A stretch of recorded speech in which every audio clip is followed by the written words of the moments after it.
শাহ সুলতান bulky মাইশাওয়ার ছিলেন একজন ফকিরবেশী দরবেশ।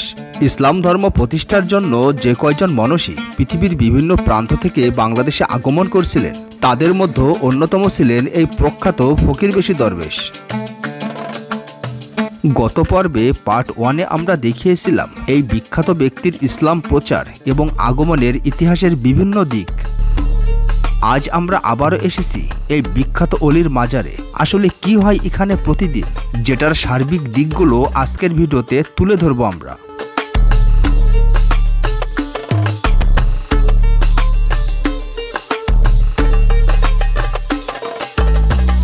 এটা হলো তার সমাহিত স্থলে যাওয়ার প্রধান বা মেন ফটক। প্রধান গেট দিয়ে ভিতরে যাওয়ার পর 2টা প্রবেশদ্বারের সিঁড়ি দিয়ে উপরে উঠতে হবে। সিঁড়ি দিয়ে উপরে উঠার পর বাম পাশ বরাবর এই সুলতান সাহেবের প্রধান শিষ্যর মাজারটি চোখে পড়বে। এই মাজারের উপরে স্পষ্টভাবে লেখা আছে হরিহর পাল রাজা পরশুরামের দ্বার রক্ষক ছিলেন। শাহ সুলতান বাল্কি তার রুহানি শক্তির বলে উক্ত হরিহর পাল জনাব শাহ সুলতান বাল্কি সাহেবের শিষ্যত্ব গ্রহণ করেন এবং তিনি পরে একজন বড় দরবেশ হয়েছিলেন এবং তার পরবর্তী নাম হাফিজুর রহমান রাখা হয়েছিল, আর তিনি এখানে শায়িত অবস্থায় আছেন। তার প্রধান শিষ্যর মাজারের একটু সামনেই 2 স্তর বিশিষ্ট অনেক বড় একটি মসজিদ দেখতে পেলাম। এই মসজিদটি প্রথমে দেখে মনে হবে এটা 2টা মসজিদ,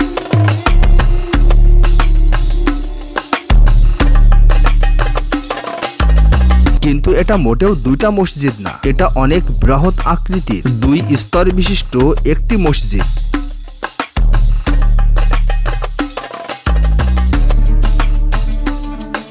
এটা এতটাই বৃহৎ আকৃতির মসজিদ যে এর সামনে থেকে পিছন পর্যন্ত কোনো কিছু সঠিকভাবে দেখা যায় না। মসজিদের ভিতরে প্রবেশ করার সাথে সাথে এর মনোমুগ্ধকর ডিজাইন এবং কারুকার্যের নকশা দেখে মনটা ভরে গেল। এ মসজিদের ভিতরে এবং বাইরে সব সময়ের জন্য মানুষকে ইবাদত বন্দেগী করতে দেখা যায়। এই মসজিদের পাশেই শায়িত আছেন সেই বিখ্যাত অলি শাহ সুলতান বাল্কি মাইশাওয়ার।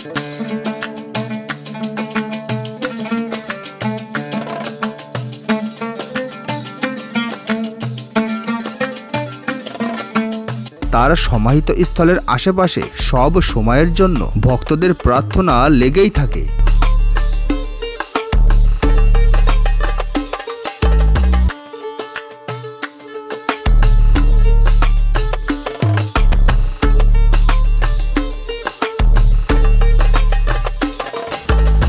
দেশের বিভিন্ন প্রান্ত থেকে আসা কয়েকশো ভক্তমান ফকির দরবেশ তার সমাহিত স্থলের আশেপাশে যুগের পর যুগ এভাবেই তারা অবস্থান করে।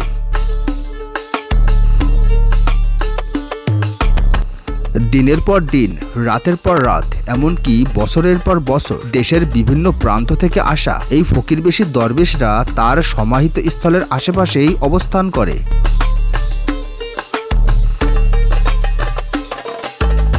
মাজার কর্তৃপক্ষ এই ভক্তমান ফকির দরবেশদের জন্য 3 বেলা খাওয়ারই ব্যবস্থা করে।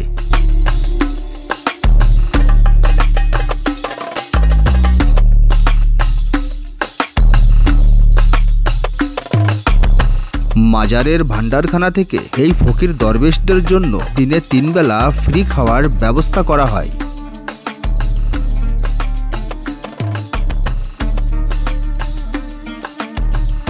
এখানে কিছু ফকিরবেশী দরবেশের কাছ থেকে আমরা জানতে পারলাম তারা এখানে একটানা 40 থেকে 50 বছর পর্যন্ত অবস্থান করছে। শোনো, তোমাদের বাসা কই? আমার বাসা তো বগুড়ার আশেপাশে ছিল না। কতদিন থাকো এই জায়গা? এখানে 30 বছর। 30 বছর কি করো এখানে? এখানে তো থাকি, হাজার জিয়ারত করি, আল্লাহ রাসূলের নাম নেই, আল্লাহর নাম নেই, এইটাই ইবাদত করি, এইটাই বাবা, আর কি করবো। তাহলে এখানেই থাকো 40 বছর? 35 বছর। 35।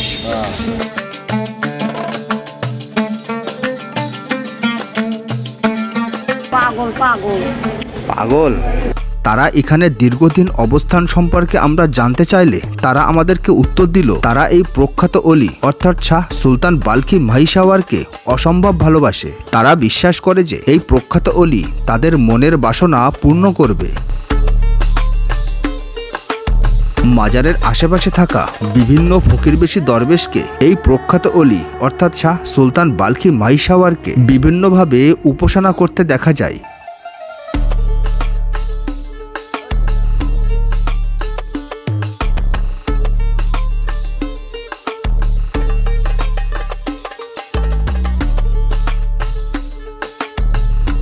এই প্রখ্যাত অলির দরবার গৃহের আশেপাশে প্রতিদিনই অসংখ্য নারী এবং পুরুষ একসাথে গান পরিবেশন করতে দেখা যায়।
এই প্রখ্যাত অলি অর্থাৎ হযরত শাহ সুলতান বাল্কি মাহিসাওয়ারের জন্মদিন বৈশাখ মাসের শেষ বৃহস্পতিবার। তার জন্মদিন উপলক্ষে ঠিক ওই দিনই এখানে মেলার আসর বসে। সারা বিশ্ব থেকে এখানে 3 থেকে 4 লক্ষ মানুষের সমাগম ঘটায়। এই স্থানটি তখন জনশ্রুতিতে পরিণত হয়।